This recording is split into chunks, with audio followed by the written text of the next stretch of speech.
Hey guys, it's Victoria with Nutrition by Victoria and welcome to today's video. So today I want to talk about how you become carbohydrate adapted so that you can start losing weight, because let's face it, the majority of people are overweight or obese now and everyone is fearing sugar, and that is not helping the cause. So I myself have become carbohydrate adapted and am now effortlessly lean and all year round, holding, a healthy, normal BMI, usually between the range of like 19 to 21.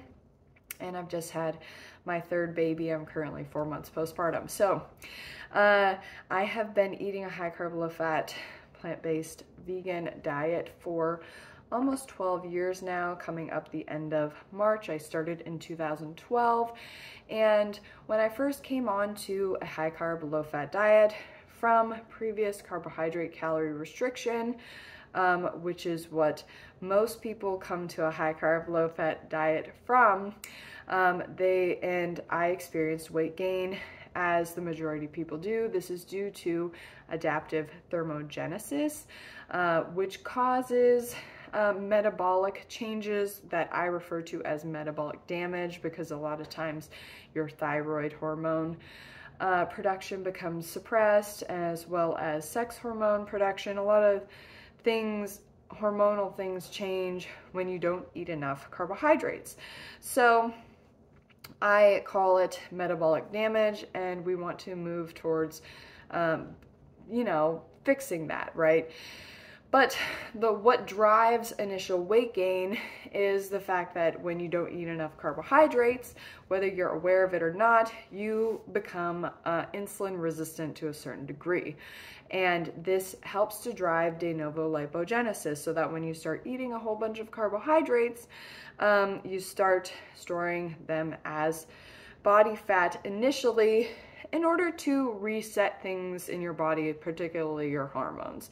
So TSH is one to keep an eye on if you are interested in tracking your progress while you become carbohydrate adapted. You want to watch that TSH value, maybe get an initial reading and then get readings maybe every 6 months to see how your metabolism is changing. Because what happens when we start eating enough carbohydrate and we get past the de novo lipogenesis stage, where our body is recalibrating our metabolism and our hormone levels, we eventually start to turn things around and become carbohydrate adapted, which is the first step in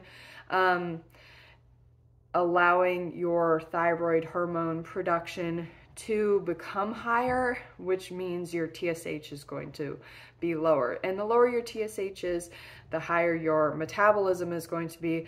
So the more capable you become of burning body fat. So the stages of carbohydrate adaptation generally look like initial weight gain, again, because you're coming from a level of insulin resistance from carbohydrate restriction. And then you're going to plateau off, and this plateau is the recalibration stage. So you don't want to rush this. You don't want to become impatient. You don't want to say, oh, this isn't working for me, because a lot of things are happening now that are going to drive weight loss down the road. And this is where I got impatient, and a lot of people get impatient, because everybody wants to see that weight loss happen right now. Give me Ozempic, get off these carbs. And if you get off the carbs, you will drop weight, but then you're going to be right back where you started. And that's where people get into the yo-yo diet cycles, right? From under-eating calories, under-eating carbohydrates. So you want to just stay in your plateau phase. And from the plateau phase, your body is going to become carbohydrate adapted. And that means that de novo lipogenesis is going to become down-regulated. So now when you eat carbohydrates, you're not going to be storing them as fat, you're going to be utilizing them for energy.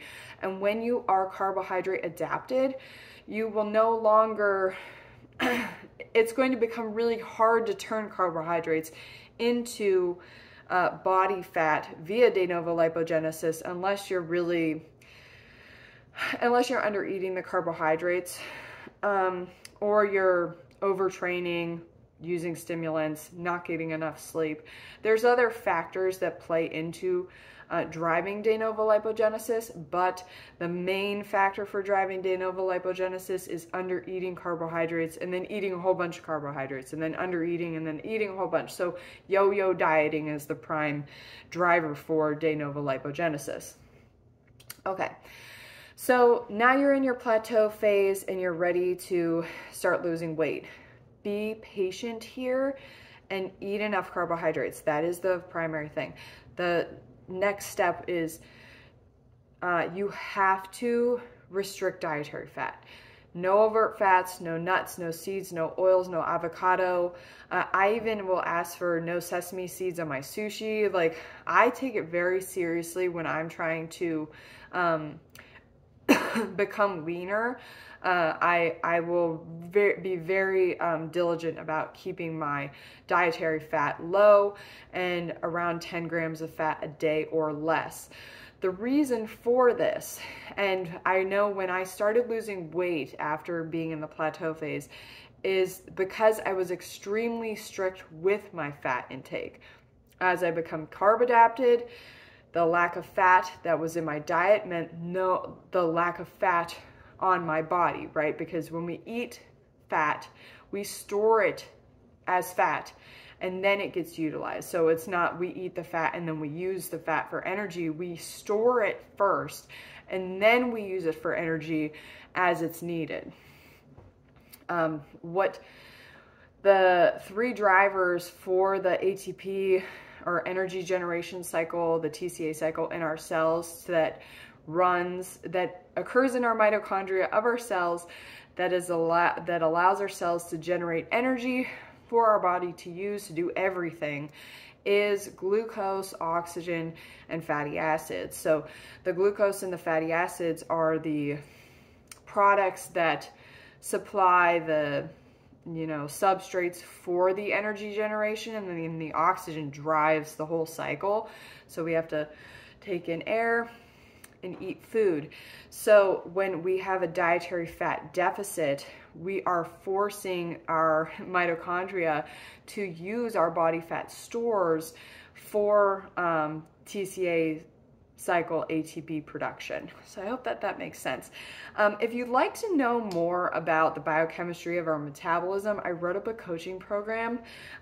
It's about a 4-week, 4-lesson program that will give you a crash course in everything that I'm talking about: metabolism, biochemistry, troubleshooting weight loss, how to make this all work for you, etc. So you can check that out in the link in the description box. But from this plateau phase, I want to talk about some specifics that you can do in order to encourage your body to move into the weight loss phase, right? And by weight loss, what I mean is that your body is going to find its happy, ideal, lean body weight for you based on your genetics, your, ideal body composition that allows for your hormone levels to be working perfectly normal, fertility to be high, that supports a high level of fitness. For most people, this is going to be within the normal BMI range. So what you can expect is that by following this diet, you're going to eventually fall into the normal BMI range. And from there, if you want to drop to like an 18.5 BMI or 19 BMI, that's going to require your body to be getting fitter. For the majority of people, there are some people that have really small bone structures that's just going to be their default, right? And they were never like overweight to begin with. But if you're recovering from adaptive thermogenesis and metabolic damage and you're overweight or obese, you can expect to eventually fall into the normal BMI range. And if you're falling below an 18.5 BMI, then I would suggest adding more fats and protein into your diet in order to stay within a normal BMI range, which is going to mean that your body is going to have the best chance at functioning it most optimally. So when you're underweight, your body can run into a lot of like hormonal problems, and same with when you're overweight. So you really want to be within like a healthy, normal weight range. Okay, sorry, there's a whole lot going on here, but it's so important to understand these things because I feel like a lot of us are programmed to think a certain way about what our body should look like. Maybe not so much anymore, but when I was growing up, being underweight was like the thing you wanted to do as a female, whereas now there's more like body positivity at any size, which I actually think is more beneficial, because the more positive you think about your body, the better things you're going to want to do for it in order for it to be healthy, right? Okay, so getting back to troubleshooting weight loss, this is something that I work with my clients specifically in my coaching group to do, because most people, like I said, are recovering from metabolic damage. So they hit that plateau phase, and most people stay there for a while. I stayed there for at least 1.5 years, 2 years, and that is to be expected when you come from, you know, a half a decade of carbohydrate calorie restriction. So you have to just be really patient during this time and be rowing your boat in the right direction. So let's talk about food, right? So we know we should be eating high carb, high carbohydrate. We know we should be eating low fat. So what does that look like? That looks like fruits, sugars, and starches. And the method that I think is the most ideal for producing results on this lifestyle, one, is just staying within the high carbohydrate, low fat range and eating enough calories. But if you're really trying to troubleshoot things and get your metabolic wheels turning in the right direction, I recommend like sticking to the rice diet, the Walter Kempner fruit, sugar, rice diet predominantly as the way that you eat. And within the rice diet, Walter Kempner emphasized unlimited eating of fruit and sugar and juice. And then he does recommend like a large amount of starch, but that portion of the diet was still controlled. So he recommended 2 cups of rice a day, dry rice a day, which comes out to like 1,200 calories and, you know, a decent amount of protein in order to fulfill with the sugar or with the fruits and the starches your daily protein requirements. But when you focus on eating starch, 2 things can happen. So right now I'm troubleshooting like starch solution, right? 2 things can happen. 1, it's easy to undereat. 2, it's easy to have digestive problems because you're still craving sweet after your starches. And 3, it's easy to end up now adding fats to your diet because you're afraid of fruit for some reason and you know, restricting sugar but still having the fats, and then overdoing it on protein. It's still easy to do because now you're adding in beans and eating starches naturally have more protein than fruits. And yeah, so I recommend following Raw Till 4, or the fruit and sugar till 4 is really what I want to rename it. So for instance, this morning when I had my breakfast, I started my day with a little bit of passion fruit juice. I went for a 2.5-mile jog with my baby, who is still napping over there. And then I came home and had breakfast, and I ate half of watermelon. That's all that was left. And then I drank the rest of my passion fruit juice. And when you make a meal like this, right? Low calorie density fruit, high calorie density sugar bomb is what I call this juice. It's passion fruit juice concentrate, water, and sugar. This promotes satiation. This tells your body to become carb adapted, to stay carb adapted, because you're getting in enough carbohydrates, right? You got your sugars, your water, your nutrients, your fiber, and that's what really your body requires in order to become a high metabolic carbohydrate burning, fat burning machine, right? Is it needs those carbohydrates. And because you are having carbohydrates with water, with fiber, with nutrients, these are the factors that promote satiation. So you get hungry, you eat that, you're satisfied. I'm not going to be hungry now until lunchtime. Maybe I might have a snack. And when I have snacks, I have sugar snacks that have very little fiber. Maybe I'll have an apple, you know, but I usually have juice, Sour Patch Kids, fruit strips, which are like dried fruit or dried juice, like in a strip. Kind of tastes like a gummy. Dates, things like that.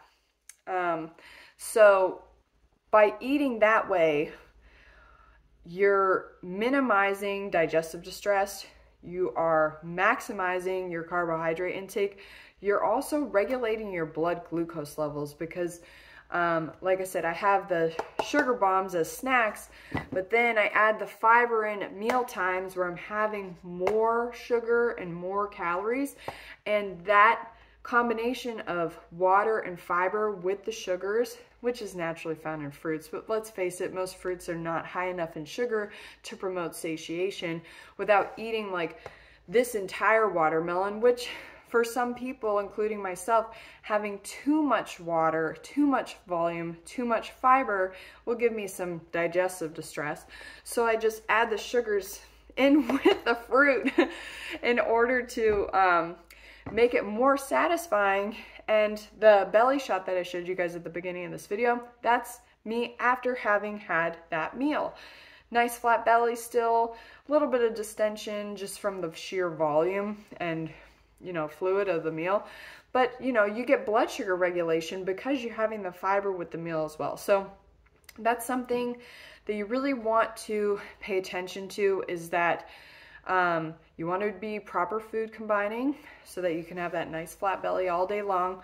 Simple sugars from fruits and sugars digest the best and the fastest. So that means you're going to get that sugar, that energy faster, that energy production. So if you are very busy during your day, if you need to have a high level of productivity, if you want to be active, this is going to be your best bet because you are giving your body the sugars that it needs in a very easy to digest form so that you don't have, you know, food just still floating around your belly like 4 or 5 hours later that is making you tired because it's needing you to digest it still, right? Also, you know, fruit digests the fastest, so if you're having it after your starch, you can cause fermentation reactions, and which can cause bloating and distension and distress in your gut. You're also minimizing your fat and protein content because fruits are naturally low in protein. They don't contain no protein, but they do contain some, and it's in a much like diluted form so that you can take up those proteins without having to have these huge molecules to break down. Same with starch versus sugar, right? Fruit contains more sugars. Starch contains starch, like rice and potatoes, things like that. Starch is large, intertwined compounds of sugar molecules that have to be broken down in order to be utilized for energy production. So basically it's easier to undereat on a starch-based diet, but then you kind of end up overeating on other foods in order to meet your calorie requirements. So it's easier to stick to a high carb, low fat, low protein, but sufficient amount of, you know, those nutrients when you're eating your fruits and your sugars. So I do that for snacks, breakfast, snacks, lunches, snacks, and then once I get to dinner is when I personally eat my starches and my vegetables. And I fill up on those, you know, I'll eat like 2 cups dry of white rice. I'll have potatoes as well with it. All depends on my appetite, and then I might have Like lately I've been having an Italian ice, the cherry flavor, after my meals, or I might have some Sour Patch Kids, because I will get a Buddha belly from the starch meal. It needs more time to digest. I took in a lot of, you know, volume and fiber, and protein and nutrients and starchy carbohydrates that my body needs time to process, and it can do that overnight. And then I end up with full glycogen stores, and ready to, you know, go about my day the next day, just having a little bit of juice in the morning, doing some stuff, then coming and having breakfast. So that is the ideal way to eat in order to become carbohydrate adapted, as well as to fuel your metabolism, to burn body fat, and to stay lean and fit all year round. So the last thing I'm going to talk about before this video gets too long, but it's got some really juicy information, you got to admit, is you want to be doing some exercise. So 30 minutes a day of your favorite cardiovascular aerobic activity, jogging, cycling, walking, swimming, you know, whatever it is, where you're getting your heart rate up and you're, you know, going talking pace, but you know, low to moderate intensity, 95 to 99% of the time.